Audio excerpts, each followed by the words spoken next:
남은 부산에서 진행이 될 예정입니다. 또 오늘 다카이치 일본 총리가 방한을 합니다. 어제 한미일 외교장관이 약식회동으로 만났고 오늘은 한일 정상회담이 진행이 되는 겁니다. 일본의 새로운 내각 출범 이후에 한일 양국 관계에 대한 논의가 구체적으로 오갈 것으로 전망이 됩니다. 지금까지 국제미디어센터에서 KBS 뉴스 송금환입니다. 지금까지 KBS 뉴스광장을 1TV와 동시에 들으셨습니다. 지금 시각 6시 14분입니다. KBS.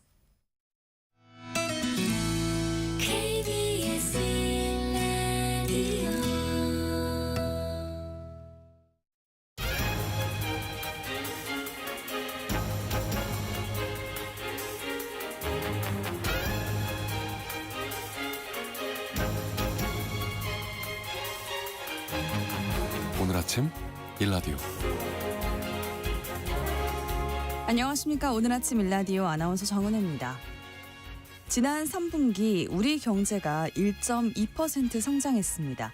6분기 만에 반등한 건데요. 미국의 관세 이슈에도 불구하고 반도체와 자동차 수출이 선방을 했고요. 정부의 민생회복 소비 쿠폰과 증시 활성화 정책이 소비 심리를 살리고 또 내수를 진작시키는 데 긍정적인 영향을 미친 것으로 분석됩니다.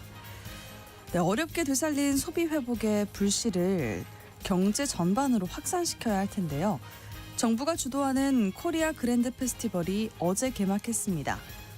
자동차와 가전제품은 연중 최저가로, 김장 재료는 최대 40%까지, 또 디지털 온누리 상품권은 지역에 따라 최대 25%까지 할인 혜택이 주어진다고 하는데요. 12일간 진행될 이번 역대급 할인 행사 잘 활용해 보시고요. 네, 여러분 2차 민생회복 소비 쿠폰 다 사용하셨나요? 신청 기한이 내일까지인데요. 아직 신청하지 않으셨다면 꼭 받으셔서 이 할인 행사 기간 동안 더 알뜰하게 사용하면 좋을 것 같습니다. 모쪼록 경기 부진과 불안의 긴 터널을 벗어나서 서민들의 체감 경기도 개선될 수 있길 바라고요. 10월 30일 목요일 오늘 아침 일라디오 출발합니다.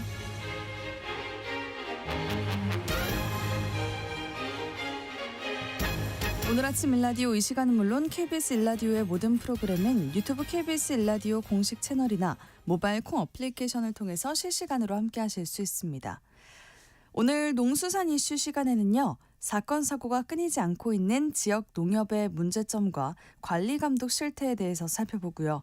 K 콘텐츠를 소개합니다 시간에는 생로병사의 비밀, 당신이 알고 있던 계단 운동은 틀렸다 편을 소개해드리겠습니다. 또 그림 속 경제 이야기 시간에는요. 코펜하겐 증권거래소에서라는 그림에서 시작해 이 조선업에 대해서 이야기를 해볼게요. 방송에 참여하실 분들은 단문 50원, 장문 100원이 드는 유료 문자 샵 9730, 샵 9730으로 보내주세요. 유익한 정보와 살아있는 이야기가 있습니다. KBS 오늘 아침 일라디오. 전국에 1,110개의 지역 농협이 있습니다. 지역 농협은 농민들의 경제적, 사회적 지위를 높이기 위해 다양한 사업을 하고 있는데요. 이 사건 사고가 끊이지 않고 있습니다. 4년에 한 번씩 전국 동시 조합장 선거가 치러지는데 이 조합장 선거를 둘러싼 선거법 위반 문제라던가 이 선심성 공약 등도 눈살을 찌푸리게 합니다. 오늘 농수산 이슈에서는 최근 논란이 되고 있는 지역 농협의 문제와 이를 관리 감독해야 할 농협중앙회의 실태에 대해서 알아보도록 하겠습니다. 한국농정신문 원재정 기자 전화 연결되어 있습니다. 안녕하세요. 네, 안녕하세요. 한국농정신문 원재정입니다. 네, 농협하면은 지역 농협도 있고 이 농협중앙회도 있는데 우선 이 둘이 어떤 관계인지 어떻게 다른지 설명 부탁드립니다. 네, 쉽게 설명드리면 농협중앙회는 전국에 있는 지역농협이 모여 만든 연합조직이고요. 네. 각 지역농협은 개별 농민조합원들이 만든 조직입니다. 그러니까 조합원이 각각 다르다고 보시면 되는데요. 농협중앙회는 전국 1,110개의 지역농협이 회원이고 지역농협은 그 지역에서 농사를 짓는 농민조합원들이 회원입니다. 이러한 구조 아래에서 농협중앙회는 지역 농협을 지도하고 감독하는 기능, 또 예산과 사업을 집행하는 기능을 갖고 있습니다.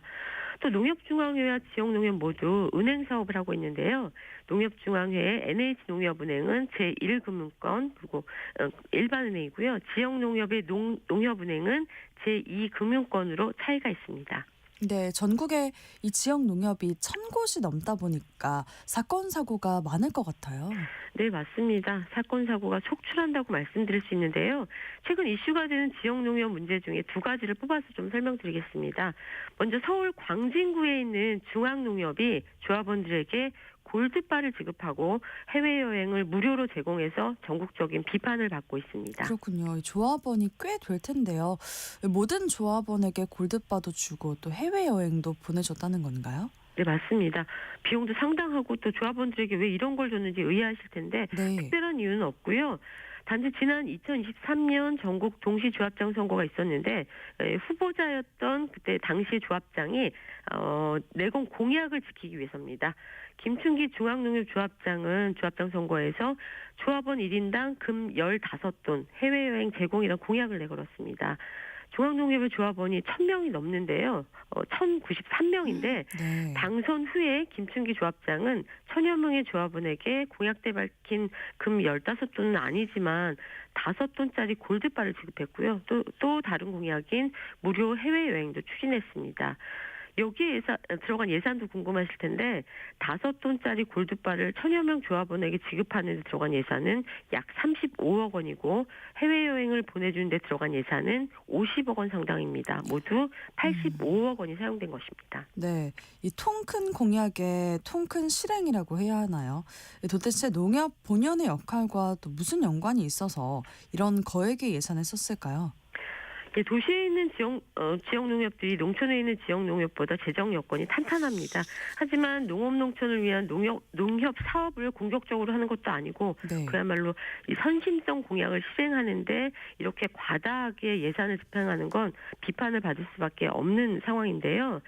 중앙농협의 골드바 지급건은 지난 5월에 언론 보도를 통해 세상에 알려졌는데 여기서 더 짚어봐야 하는 게 중앙농협 예산 항목 중에서 이 조합원용 직접적인 예산인 교육지원 사업비가 있는데 골드바 지급이라든가 해외여행 사업에 들어간 85억 원은 이 교육지원 사업비를 쓴 게 아니라 업무 추진비로 집행을 했다고 합니다.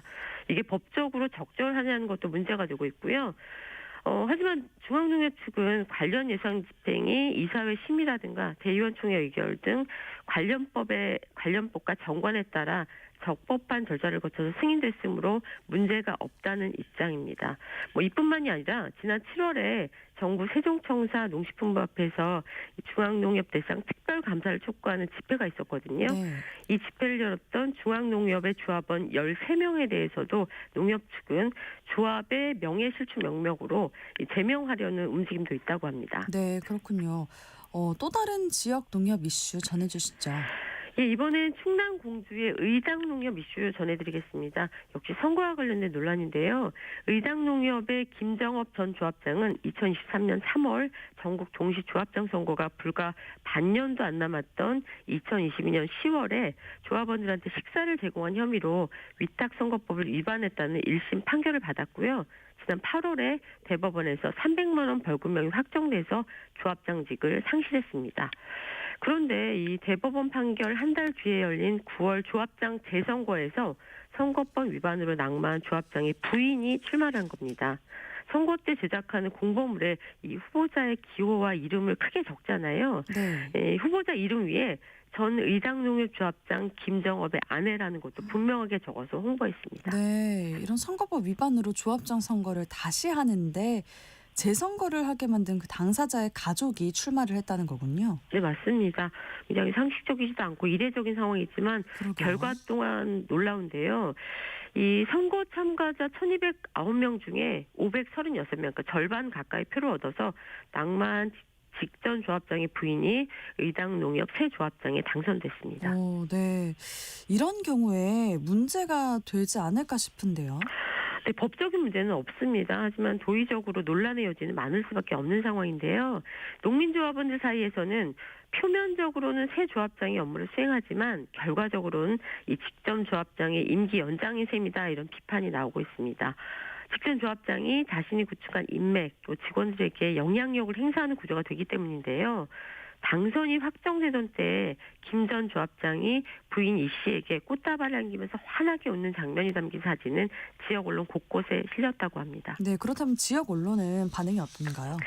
선거라는 과정을 통해서 선출된 조합장이기 때문에 이를 되돌리거나 부정할 수는 없습니다. 하지만 문제가 있어서 조합장직이 박탈돼 치르는 재선거라면 일정 기간이라도 직전 조합장의 아내나 혹은 직계 가족의 재출마를 제한하는 이런 법적 장치가 필요하다는 게 주된 여론입니다. 네, 농협중앙회가 이 회원인 지역 농협이 건전하게 운영될 수 있도록 관리 감독의 기능을 강화해야 하는 게 좀 필요할 것 같아요. 굉장히 중요한 지적인데요. 농협중앙회에 이 조합감사위원회가 있습니다. 이곳이 전국 1,110개 지역 농축협의 각종 비위 등 문제점을 관리 감독하고 기강을 바로잡도록 조치하는 기구인데요.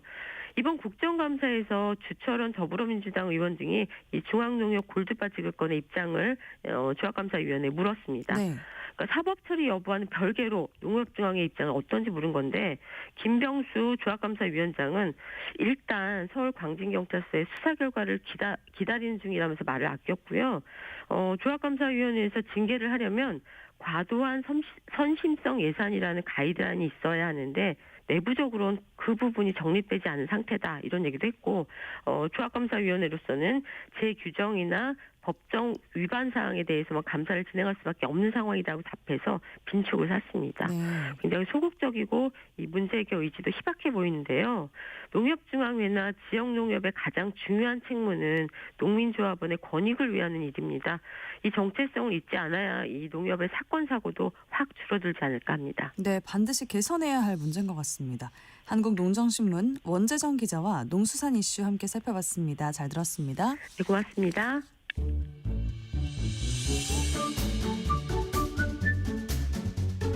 아침을 여는 기분 좋은 습관. KBS 오늘 아침 일라디오.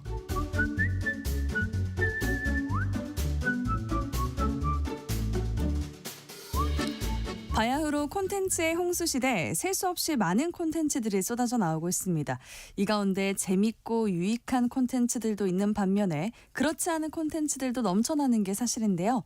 이런 상황에서 저희 오늘 아침 일라디오의 정현재 PD가 아주 유익한 KBS의 콘텐츠들을 골라서 소개해드리고 있습니다. K 콘텐츠를 소개합니다. 정현재 PD님 어서 오세요. 안녕하십니까.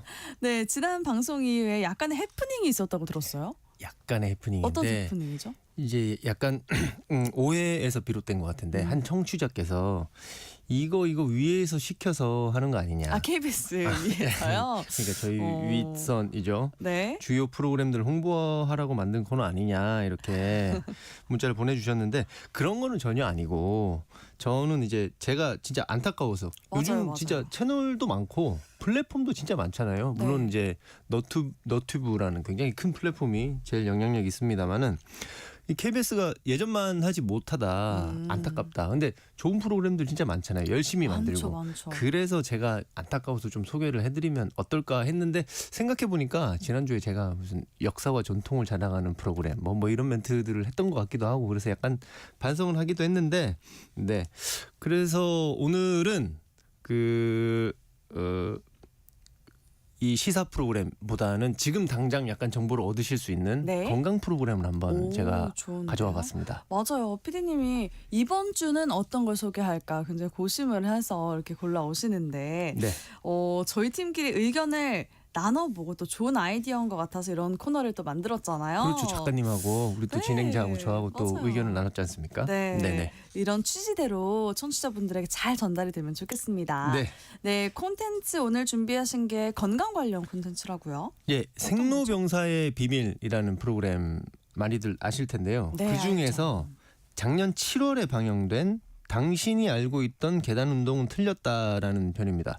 이게 너튜브에서 220만 조회수가 벌써 있어요. 오. 네, 이 편에서는 계단 운동의 장점을 알려주고 어떻게 하면 계단 운동을 잘할 수 있을지를 알려주는데요.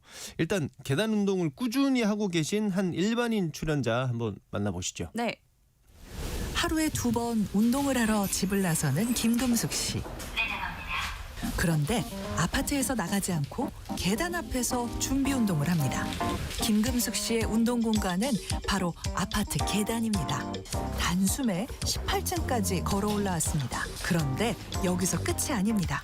다시 엘리베이터를 타는데요. 또 1층을 누릅니다. 숨 하나도 안 차세요? 네, 하나도 안 차요. 저도 맨 처음에는 숨이 찼어요. 내려오자마자 다시 18층으로 오르기 시작하는 김금숙 씨.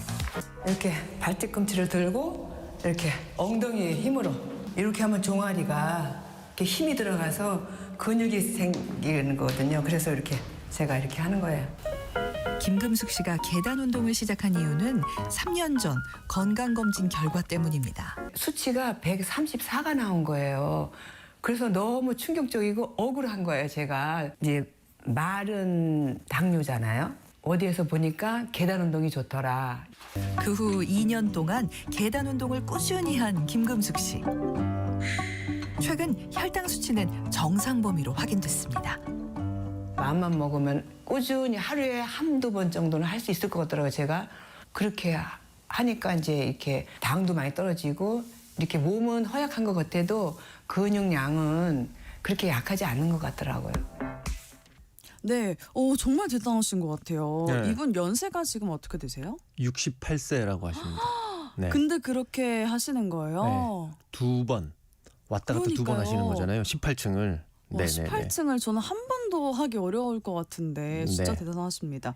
근데 사실 이런 고령자분들은 이렇게 계단 운동을 하시는 게 사실 무릎에 좀 무리가 가지 않을까 걱정이 되거든요. 예, 어떤가요? 이 출연자께서도 사실 1기부터 4기까지 있는 퇴행성 관절염 중에 3기에 해당한다고 합니다. 근데 해도 되는 거예요? 그래서 여기 의사분께서 말씀을 하시는데 강북 삼성병원 정형외과 안지연 교수님 이분 진료를 하셨거든요. 네. 한번 진료하신 내용 한번 들어보시죠.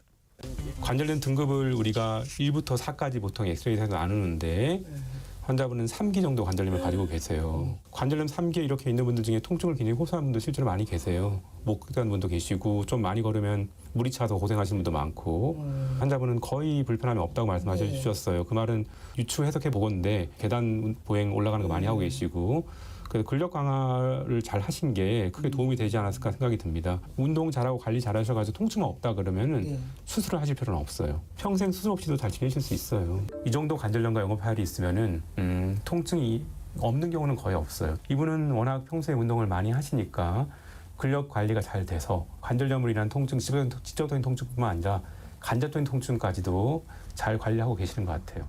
그러니까 계단 오르기가 관절이 안 좋을까 저는 싶었는데 네, 오히려 이렇게 네. 계단 오르기 운동을 통해서 네. 관리를 잘 하고 계셨던 거네요. 관리를 잘 하셔서 네. 지금 계속 하셔도 된다. 이런 와, 거죠. 네. 그렇군요.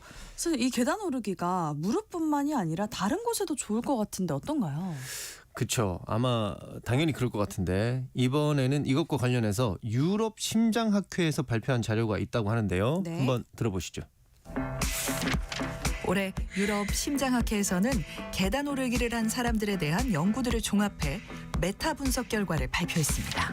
그 결과 계단 운동은 심혈관 질환, 사망 위험을 낮추고 모든 원인에 의한 총 사망 위험도 낮추는 것으로 나타났습니다. 평소 계단을 오르내리는 게 인체에 어떤 영향을 주고 왜 긍정적인 효과를 나타낸 걸까요? 계단 올라가기는 운동 강도 측면에서 60% 정도로 중고강도에 해당이 되었고요. 가볍게 달리기 같은 경우에는 50%로 중강도에 해당이 되었고 걷기는 20% 정도로 저강도에 해당이 되었습니다. 분당 에너지 소비량이 지금 계단 올라가기가 걷기보다 3배가 높았기 때문에 체중 관리하시는 목적으로 하신다라고 하면 똑같은 시간에 상당히 효율적으로 체중 관리에 도움이 된다라고 할 수 있을 것 같습니다. 계단 오르기를 통해서는 둔근부터 시작해서 허벅지, 종아리까지 활성화되고 있기 때문에 근육을 안정화시켜가지고 나중에 어르신들 낙상 예방이라든지 이런 데 도움이 되고 계단을 오르면 하체 근육이 큰 수축과 이완을 반복하는 중고강도 운동을 시작합니다. 그러면 근육에 더 많은 산소와 에너지원을 공급하기 위해 심장은 박동이 빨라지고 많은 혈액을 순환시킵니다. 결국 계단 운동 같은 중고강도 운동은 더 많은 열량과 지방을 연소시킵니다. 결과적으로 혈당 등 대사 관련 수치를 안정시키고 심폐기능을 향상시키며 근육량을 늘려주는 동시에 체중을 감소시켜줍니다. 예, 요 중간에 계단 오르기의 효과를 설명해 주신 분은 상명대 스포츠건강관리학과의 강서정 교수입니다. 네. 우리 진행자께서는 가끔 계단 오르기 하시나요? 네, 저는 계단 오르기를 하는데 네. 왜 이렇게 숨이 차나 했더니 이게 계단 오르기가 중고강도 운동이었네요. 달리기보다 조금 더 힘들다 그러잖아요. 힘들어요, 요즘에. 네네. 어디 지하철 같은 데서? 네, 저는 하나요? 지하철 가끔 타게 되면은 그때 계단을 좀 많이 오르게 되는데 네. 어느 순간부터인가 예전엔 안 그랬는데 숨이 그렇게 차더라고요. 힘들더라고요. 지하철 없어졌나 지하철 봐. 타다 보면 우리 진행자 만날 수 있는 겁니까? 네, 맞아요. 그리고 거기 써 있잖아요. 네. 건강 수명 몇 초. 맞아. 몇 초 이렇게 네. 쓰여 있어요. 그러면은 또 힘내서 또 하게 되더라고요. 맞습니다. 저도 개인적인 경험을 조금 공유를 하자면 계단 오르기가 소화불량에 좀 도움이 되는 것 같더라고요.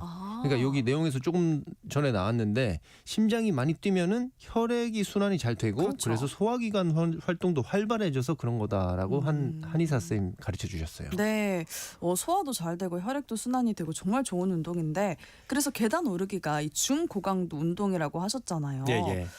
아무래도 이게 기초 체력이 좀 좋아야 될 것 같아요. 네, 맞습니다. 이 방송에서는 68세 여성, 64세 여성 한 분씩을 또 지원자로 받아서 아까랑 다른 분입니다. 네. 4주간 계단 운동 프로젝트를 진행하는데요. 역시나 상명대 강서정 교수께서 기초 체력 향상 운동을 설계를 해 주셨어요. 방송에 나옵니다. 그 계단 오르기를 위한 기초 체력을 만들어 줄 수 있는 그런 운동 프로그램인데 이 생로병사의 비밀팀이 이렇게 설계된 운동 자체를 영상으로 찍어서 유튜브에 올려놨어요. 네네. 그래서 청취자 여러분들도 이 영상 찾아서 기초 체력 향상 운동 프로그램을 따라하실 수 있습니다. 계단 운동을 위한 기초 체력 강화 운동이라고 검색하시면 쉽게 찾으실 수가 있습니다. 네. 그렇군요. 그래도 이 무턱대고 계단 운동을 하게 되면 안 되는 분들도 있을 거예요. 아무래도 그렇겠죠. 예, 무릎이 많이 안 좋으신 분들 쉽지 않으실 텐데요. 방송에 또 내용으로 나오는데 관절염 4기에 해당하시는 분이 나오시는데 이분 계단 오르기 하고 싶어 하시는데 의료진이 조금 말립니다. 그러면서 아무래도 관절에 무리가 되니까요. 예. 계단 운동보다는 자전거나 수영, 걷기를 추천하는데요. 그러니까 내 무릎이 조금 안 좋다. 네. 근데 계단 오르기를 하고 싶다. 그러면은 주위에 이제 의원이나 병원 가셔서 전문의의 소견을 받아보시는 게 제일 좋을 것 같죠. 네, 그래야 할 것 같아요. 근데 계단 운동이라고 하면은 올라가기 말고도 내려가기도 있잖아요. 그렇죠. 한간에는 그 내려가는 게 몸에 좀 좋지 않으니까 하지 말라라는 분들도 계신데 이와 관련된 내용도 그 방송에 나오던가요? 예, 관련해서 역시 상명대 강서정 교수 말씀 한번 들어보시죠. 계단 내려가기 같은 경우에도 관절이라든지 이런 데 건강에 무리가 없으시다면 아주 좋은 운동이고요. 이번 실험에서 봤듯이 근육 활성도 측면에서는 특히 엉덩이 근육이라든지 허벅지 근육을 강화하기 때문에 뼈 건강에도 관절 건강에도 유익할 것이라고 생각됩니다. 최근 60대 비만 여성들 30여 명을 계단 올라가기와 내려가기 그룹으로 구분해 12주 동안 관찰, 비교한 결과 계단 내려가기 운동 그룹에서만 골밀도 증가가 확인됐고 대사 관련 수치 개선은 더 큰 폭으로 나타났습니다. 움직이지 않는 상태에서의 근력도 더 증가됐으며 기능적 체력 변화도 더 큰 것으로 확인됐습니다. 네. 그래서 일단은 계단 내려가기를 한 집단에서도 골밀도 증가가 확인이 됐다고 하니까 골다공증 염려되시는 분들한테 또 좋은 운동이 될 것 같아요. 예, 그렇죠. 이 내용을 전체적으로 이제 정리를 해보면 관절에 큰 무리가 없으신 분들은 올라가기도 내려가기도 건강에 큰 도움이 된다고 볼 수 있다. 네. 그래서 젊으신 분들은 그냥 하시면 되고 약간의 연세가 있으시고 기초 체력이 없다 하시는 분들은 기초 체력을 조금 길러서 하시면 될 것 같습니다. 사실은 이 운동 좋은 거 누구나 다 알고 있는데 하기가 쉽지 않잖아요. 네. 그래서 마지막에 이제 한양대 재활의학과 박지원 교수가 말씀을 한번 해주시거든요. 네. 이 말씀 들어보시고 오늘부터 한 계단씩만이라도 좀 올라보시면 어떨까 싶습니다. 근육의 양보다는 근력이 생존력에 영향을 더 많이 끼치더라. 심장질환 환자에서도 근력이 있을 경우에 더 오래 살더라 이런 것들이 되었는데요. 이렇게 꾸준히 운동을 하시고 특히 근력을 늘릴 수 있는 운동을 하시는 것들이 전반적인 건강 향상에 많이 도움이 될 것으로 기대가 됩니다. 계단 운동은 우리 일상생활 아주 가까운 곳에서 작은 노력으로 유산소 운동 효과와 그리고 근력을 향상시키는 효과를 동시에 가져올 수 있는 굉장히 가성비가 높은 운동 같습니다. 저도 사실 매일 하고 있거든요. 그래요? 어디 네. 계단 오르시죠? 저는 회사 출근할 때 네. 회사에서 한 2번 하고 그러니까 점심 먹고 회사 다시 올라올 때 네네. 또 한 번 하고 집에서도 한 번 하거든요. 제가 11층에 사는데 11층까지 계단 오르시는 그렇죠. 거예요? 저는 그래도 아직 조금 젊은 나이니까 와. 2계단씩 오릅니다. 우와. 근데 이제 아까도 말씀드렸던 것처럼 제가 소화가 잘 안 돼서 시작을 한 건데 이걸 하고 나니까 정말 제가 야구를 좋아하는데 야구를 할 때도 굉장히 도움이 되고 네. 굉장히 몸이 건강해지는 느낌이 들거든요. 이번 편 제목이 아까 말씀드렸지만 당신이 알고 있던 계단 운동 틀렸다인데 이 방송을 한번 보시면은 오를 때 뭐 올바른 발의 위치라든가 자세 같은 것도 이렇게 교정해 주는 내용들이 있으니까요. 한번 참조해 보시면 정말 좋을 것 같습니다. 네, 도움이 될 것 같습니다. 예. 오늘 K 콘텐츠를 소개합니다 코너에서는요. 생로병사의 비밀, 당신이 알고 있던 계단 운동은 틀렸다 편을 통해 계단 운동의 효용성 함께 알아봤습니다. 정현재 PD와 함께했습니다. 고맙습니다. 감사합니다.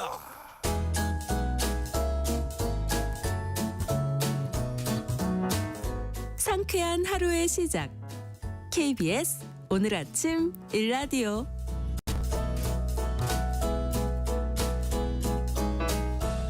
미술로 풀어보는 그림 속 경제 이야기 시간입니다. 경제 이야기꾼 김치영 경제뉴스 큐레이터와 함께합니다. 반갑습니다. 네, 안녕하세요. 네, 오늘은요. 네. 또 어떤 그림을 보면서 경제 이야기를 나눠볼까요? 기억하실지 모르겠는데 작년 4월에 덴마크 코펜하겐에서 옛 증권거래소 건물이 큰 화재가 나서 이슈가 좀 된 적이 있습니다. 400년이 넘는 국보급 건물에서 이제 화재가 나다 보니까 뉴스로 보도도 크게 됐고요. 또 화재가 났을 때 소방대원들하고 막 시민들이 건물에 있던 막 국보급 건물들 밖으로 막 꺼내고 이런 장면도 뉴스에 보도가 됐거든요. 네. 이 당시에 뉴스를 통해서 한 7, 8명의 사람이 아주 큰 그림을 옮기는 장면이 포착됐는데 이 그림 얘기를 오늘 좀 해보겠습니다. 좋습니다. 페더 세버그린 크레이어라는 화가가 그린 코펜하겐 증권거래소에서라는 단체 초상화인데요. 요 얘기를 좀 풀어보겠습니다. 네, 그러니까 화재가 그 보도되던 장면이 네. 기억이 나요. 첨탑이 화마에 무너지는 장면도 있었던 것 네네, 같고요. 그렇습니다. 시민들이 망연자실한 모습으로 화재를 바라보는 모습이 떠오릅니다. 이 장면 보면서 저는 예전에 우리나라 그 남대문, 그러니까 국보 1호 숭례문 화재 장면도 좀 떠올랐거든요. 네네. 근데 오늘은 이제 화재 얘기를 하려고 한 건 아니니까 그때 화재 현장에서 다행히 안전하게 옮겨진 코펜하겐 증권거래소에서라는 그림에 대해서 설명을 좀 드리겠습니다. 좋습니다. 앞서 이제 페더 세버그린 크레이어라는 화가가 그렸다 이렇게 말씀드렸는데요. 이 화가는 프랑스 인상주의 화가들의 영향을 받아서 빛을 활용해서 색채의 변화를 그림에 잘 반영한 인물로 평가를 받고요. 덴마크 그 당시에 덴마크의 국민 화가로 추앙받던 인물이기도 하거든요. 또 그는 작품 후반기 중후반에는 덴마크 북부의 스카겐이라는 지방이 있는데 네. 거기에 이제 화가나 예술가들이 좀 모여서 이런저런 활동을 많이 했습니다. 그래서 이 부근에서 활동한 사람들을 스카겐 화가 그룹 이렇게 부르는데요. 그 화가 그룹의 중심이 된 인물이기도 하고요. 그가 그린 코펜하겐 증권거래소에서라는 그림은 연미복을 차려입은 사람들이 이 타벳이라 그래서 이 높은 모자 있잖아요. 우리 마술할 때 쓰는 이런 모자 네네. 있잖아요. 그게 타펫이군요. 예. 그 모자까지 쓴 한 50명의 인물들을 큰 홀에 모여서 이렇게 대화하고 있는 모습을 그린 단체 초상화인데요. 이 그림이 덴마크에서 국보급 대우를 받는 거는 이 50명이나 되는 인물들을 굉장히 생동감 있게 잘 그린 그림 자체로서의 의미도 있지만 그림 속 인물들이 덴마크 경제 산업 역사에 매우 중요한 인물이기 때문이기도 합니다. 오, 그러면 이 그림 속 인물들이 실존 인물들이다라는 거네요? 네, 맞습니다. 이 작품이 1895년에 완성됐는데요. 당시 코펜하겐 증권거래소 측이 이 그림을 그려달라, 이런 그림을 그려달라라고 이 크레이어에게 돈을 주고 의뢰했다라고 하거든요. 네.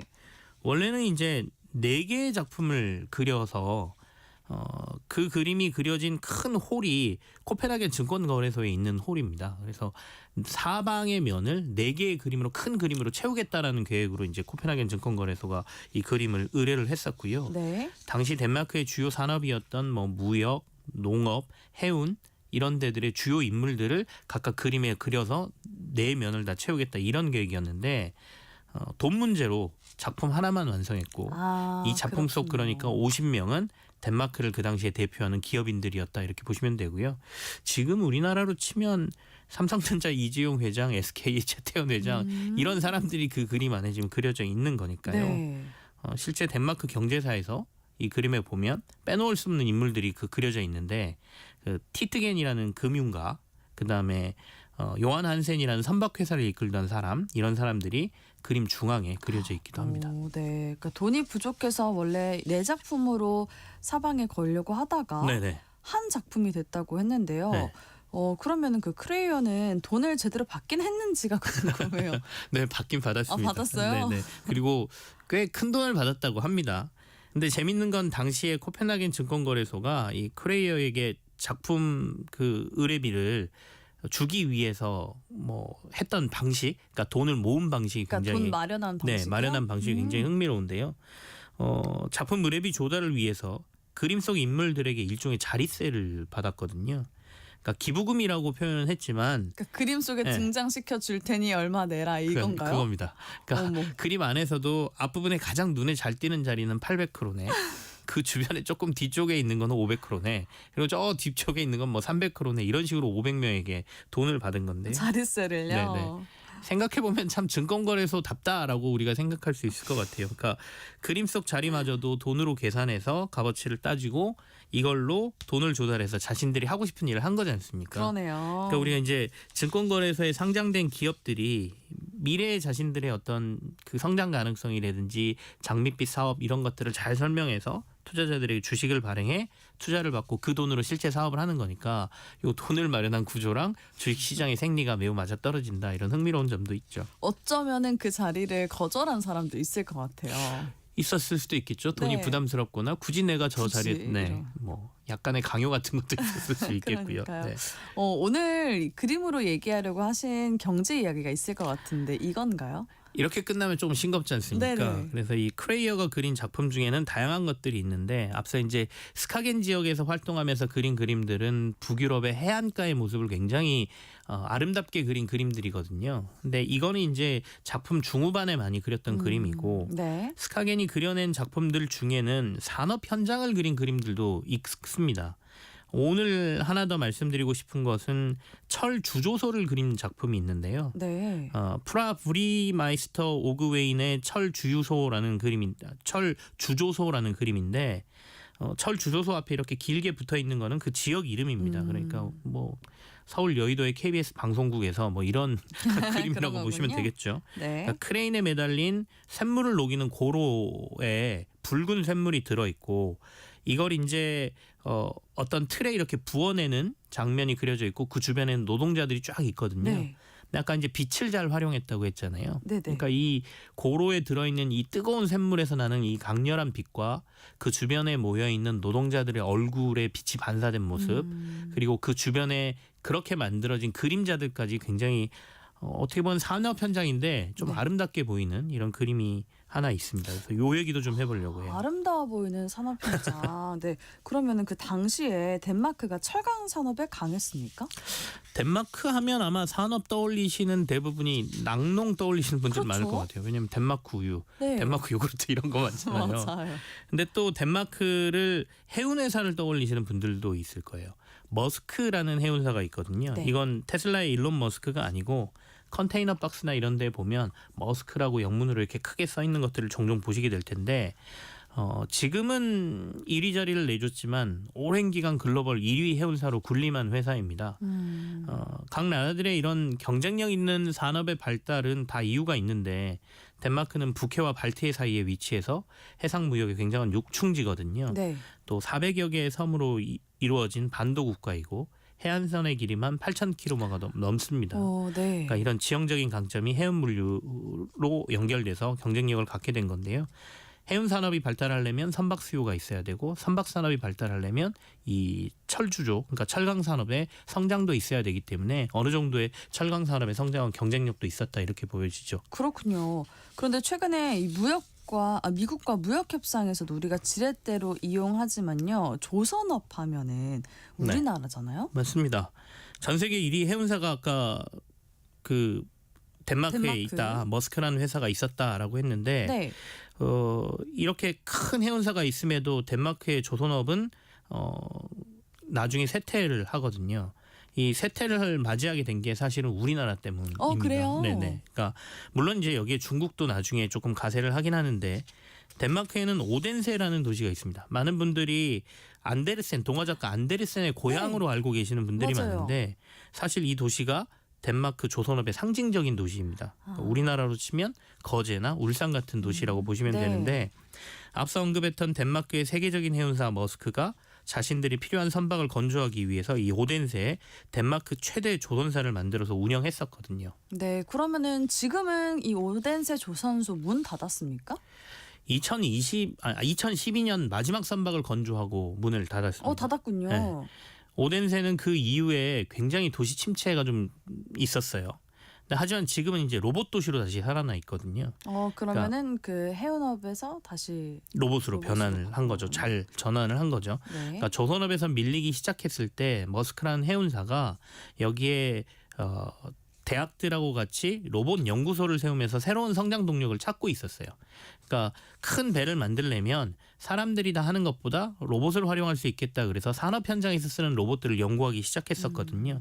근데 이제 조선업이 이렇게 문을 닫고 난 다음에 이 산업을 좀 더 키우면서 다양한 산업 현장에서 사용하는 협동 로봇하고 드론들을 생산하는 기업들이 여기에 다들 모여 있고요. 그래서 이 오덴세에는 대단히 큰 로봇 클러스터가 형성돼 있고 유니버셜 로봇이라는 굉장히 유명한 로봇 회사가 여기에 있기도 합니다. 네, 이 산업의 흥망성쇠를 어떻게 대처해야 하는지 보여주는 사례인 것 같아요. 그렇습니다. 그러니까 우리나라 조선업도 사실 최근에 굉장히 강한 중국의 도전을 받고 있거든요. 네.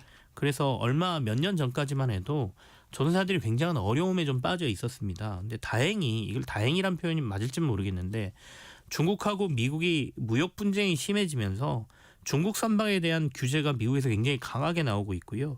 특히 이제는 사실상 선박 건조 능력이 거의 제로에 가까운 미국이 조선업을 재건하겠다. 그러니까 군함이나 이런 거 우리가 못 만드는 게 말이 되느냐. 국방을 위해서라도 재건하겠다. 이렇게 외치면서 우리나라 조선업에 좋은 기회가 지금 만들어진 상황입니다. 맞아요. 우리가 이제 마스카라고 이제 많이 들으셨을 텐데 미국을 다시 위대하게라는 마가에다가 쉽빌딩이라는 단어를 추가해서 마스카라는 용어를 만들어내고 지금 우리가 미국과 무역협상에서 지렛대로 잘 활용하고 있고요. 어제 다행히 한미 무역협정이 타결을 받지 않습니까? 아마 앞으로도 우리나라 조선업이 미국과의 관계에서 매우 중요한 위치를 차지할 것 같고요. 그 덕에 당분간 국내 조선업의 호황도 좀 더 이어질 것이라는 전망이 있어서 우리나라 조선업의 여러 가지 부가가치라든지 이런 데 높이는 또 여러 가지 연구도 해야 되겠지만 앞서 오덴세라는 도시를 봤듯이 이게 영원히 갈 수는 없으니까 우리도 그 이후에 뭔가를 또 준비하는 과정이 필요할 것 같다라는 말씀까지 드립니다. 네, 맞아요. 아까 그 중국이 이제 조선업을 좀 이제 강화시키고 있는데 그렇다면 우리나라는 어떻게 대응을 해야 될지도 궁금하거든요. 사실은 부가가치가 높은 선박으로 지금 다 옮겨가고 있습니다. 그러니까 그냥 단순히 컨테이너선을 만들거나 곡물을 실는 벌크선 만드는 거는 이미 중국이 시장 지배를 강하게 하고 있고요. 그런 것들은 만드는 것만 가지고는 이제 노동력이나 이런 데 값어치 차이가 워낙 차이가 많이 나기 때문에 그래서 우리나라는 중국이 만들지 못하는 고부가 기술력이 굉장히 필요한 친환경 선박이라든지 친환경 선박이요? 그러니까 그런 고부가 가치 선박으로 돌아서고 있죠. LNG 선박이라든지 그래서 아직은 거기서 우리나라가 경쟁력이 유지가 되고 있는 상황입니다. 아, 그렇군요. 네, 오늘 그림 속 경제 이야기 시간에는 코펜하겐 증권거래소에서라는 그림에서 시작해서 국내 조선업에 대한 전망까지 함께 말씀을 나눠봤습니다. 경제 이야기꾼 김지영 경제뉴스 큐레이터와 함께했습니다. 고맙습니다. 네, 고맙습니다. 네, 아까 K 콘텐츠를 소개합니다 시간에 생로병사의 비밀, 당신이 알고 있던 계단 운동은 틀렸다에 대해서 이야기 나눠봤는데요. 박준하 님이 문자를 보내주셨네요. 땀에 젖은 셔츠가 싫어서 엘리베이터를 이용했는데 계단을 더욱 자주 이용해야겠습니다 라고 했고요. 정경아 님도 문자를 보내주셨어요. 대중교통 이용하는 게 최고라고 보내주셨네요. 오늘 아침까지 기온이 참 쌀쌀합니다. 낮부터 평년 기온 회복한다고 하는데요. 기분 좋은 하루 보내세요. 지금까지 아나운서 정은혜였습니다. 모두 좋은 하루 보내세요.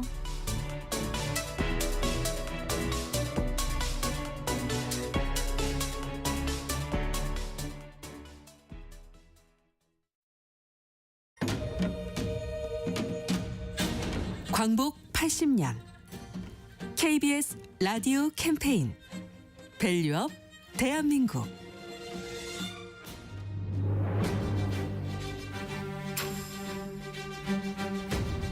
네, 안녕하세요. 저는 약선 요리 전문